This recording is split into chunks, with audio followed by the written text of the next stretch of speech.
The trade war is heating up, and the stakes have never been higher. Just 2 days ago, President Trump dropped a bombshell that sent ripples through the global economy. He announced a new wave of tariffs on imports, a move that many analysts had feared but few had expected so soon. This time, the target was clear: cars. The automotive industry, a cornerstone of many economies, was now in the crosshairs. A hefty 25% tariff on foreign-made vehicles sent shockwaves through the global market, causing immediate reactions from investors and businesses alike. Canada, a key trading partner and a significant player in the automotive sector, found itself caught in the crosshairs of this new policy. This wasn't the first time Trump had taken aim at Canada. Previous tariffs on steel and aluminum were still fresh in everyone's minds, causing lingering economic uncertainty. Those tariffs had already strained the relationship between the two nations, and now, with the automotive industry under threat, tensions were set to escalate further. But this new tariff on cars? It was a different beast altogether, with far-reaching implications. This one had the potential to be devastating, not just for the automotive industry but for the broader economy as well. The Canadian economy, heavily reliant on the auto sector, braced for impact. Factories, assembly lines, and thousands of jobs were now at risk. Whispers of uncertainty turned into shouts of outrage as news of the tariff spread. The media buzzed with speculation and concern. Businesses worried about their bottom lines, fearing the ripple effects that could lead to reduced profits and potential layoffs. Workers feared for their livelihoods, uncertain about what the future would hold for their jobs and families. The Canadian dollar took a dip, reflecting the market's anxiety and the potential economic fallout. Trump, known for his unpredictable trade tactics, had once again thrown the global market into disarray, leaving many to wonder what his next move would be. The question on everyone's mind: how would Canada respond? The world watched closely, waiting for the next chapter in this unfolding trade war. Canada refused to be bullied. In a swift and decisive move, Prime Minister Mark Carney announced retaliatory tariffs. Matching Trump's 25% blow-for-blow, Canada targeted U.S. vehicles that didn't meet the standards set by the USMCA trade agreement. This wasn't just about protecting Canadian jobs, it was about sending a message. Canada would not be a silent victim in Trump's trade war. These new tariffs came on top of existing countermeasures. Canada had already imposed 30 billion Canadian dollars worth of tariffs on a range of U.S. goods. From orange juice to peanut butter, coffee to cosmetics, Canadians were feeling the pinch of increased prices. But the government remained firm. This was about standing up for Canadian interests, even if it meant short-term pain. The gloves were off. The trade war had officially escalated. Prime Minister Mark Carney, a figure known for his calm demeanor and economic expertise, addressed the nation. He acknowledged the gravity of the situation. These tariffs, he admitted, were a tragedy. But he remained resolute. Canada would not back down. Carney's strategy was two-pronged: maximize the impact on the U.S. while minimizing the blowback on Canada. The targeted nature of Canada's retaliatory tariffs was no accident. By focusing on specific U.S. vehicles, Canada aimed to exert pressure on key industries and constituencies within the United States. The goal was to create leverage, to force Trump to reconsider his aggressive trade tactics.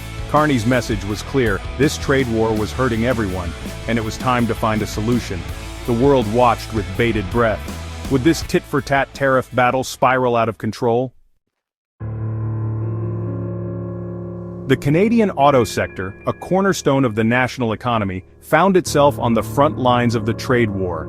This industry, which has been a significant contributor to Canada's GDP, was now facing unprecedented challenges. The ripple effects of the trade war were being felt across the entire sector, from large manufacturers to small suppliers. Employing over 125,000 people directly, and nearly 500,000 more in related industries, the auto sector was bracing for impact. The news was grim. Factories that once buzzed with activity were now eerily quiet, and the uncertainty was palpable among workers and their families. Stellantis, a major automaker, announced a 2-week shutdown of its Windsor plant, impacting 3,600 workers. This decision sent shockwaves through the community as families scrambled to adjust to the sudden loss of income. The shutdown was a stark reminder of the fragility of the industry in the face of global economic tensions. More scheduling changes and potential layoffs loomed. Workers were left in a state of limbo, unsure of what the future held. The anxiety was not just about job security, but also about the broader economic implications for their communities. The pain extended beyond the auto industry. Supply chains were disrupted, leading to delays and increased costs. Businesses that relied on timely deliveries were struggling to keep up with demand, and the uncertainty was causing widespread concern. The tariffs threatened to disrupt supply chains, increase costs for businesses, and drive up prices for consumers. The impact was felt at every level, from large corporations to small businesses, and ultimately, the consumers bore the brunt of these changes. The Canadian Chamber of Commerce warned of a potential recession. Business leaders were vocal about the need for swift action to mitigate the impact, calling for government intervention and support to help industries navigate these turbulent times. Small businesses, already struggling in the wake of the pandemic, feared for their survival. Many had just begun to recover when the trade war added another layer of complexity to their operations. The fear of closure loomed large, and the stakes were higher than ever. The economic fallout from the trade war was real, and it was hitting Canadians hard. Families were forced to tighten their budgets, and the overall mood was one of uncertainty and concern. The long-term effects were still unknown, but the immediate impact was undeniable. The question was, how long could Canada withstand the pressure? The resilience of the Canadian economy was being tested, and the coming months would be crucial in determining the path forward. The nation watched and waited, hoping for a resolution that would bring stability and growth back to its industries.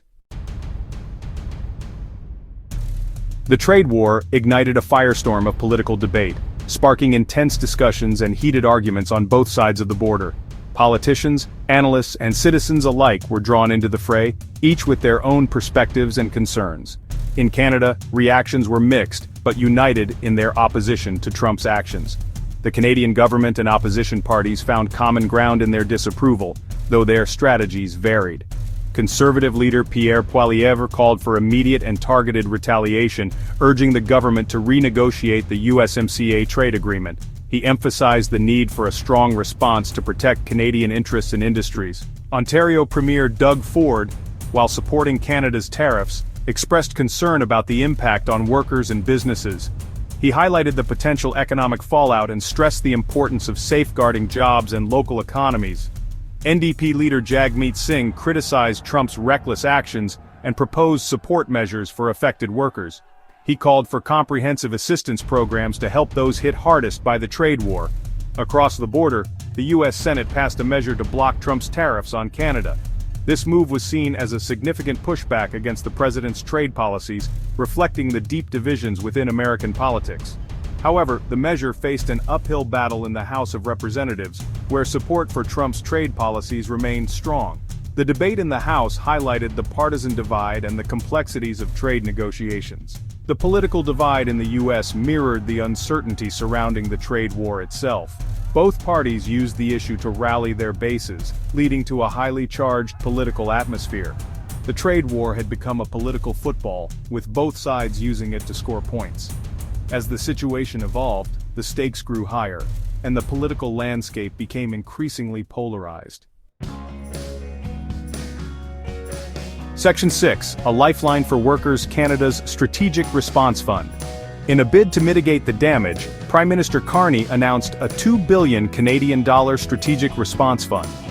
This fund, aimed at protecting Canadian auto jobs, would provide financial assistance to affected workers and businesses. The move was welcomed by labor unions and industry groups, who had been calling for government support. The fund, while a significant investment, was unlikely to fully offset the negative impact of the trade war. However, it sent a strong signal that the Canadian government was committed to supporting its workers and industries. The fund was just one piece of a larger strategy to navigate the choppy waters of the trade war and emerge stronger on the other side. The fight was far from over. Section 7, the looming shadow of uncertainty, future tariffs and strategies. As the trade war raged on, a sense of uncertainty hung heavy in the air. What would Trump do next? Rumors swirled about potential future tariffs on pharmaceuticals, lumber, and even semiconductors. Canada needed to be prepared for any eventuality. Carney, in his address to the nation, had hinted at a long-term strategy. This strategy involved diversifying Canada's trading partners, reducing its reliance on the U.S. market. Canada, he argued, needed to strengthen its ties with other countries, exploring new markets and forging new partnerships. The trade war, while undeniably challenging, presented an opportunity for Canada to re-evaluate its economic priorities and chart a new course for the future.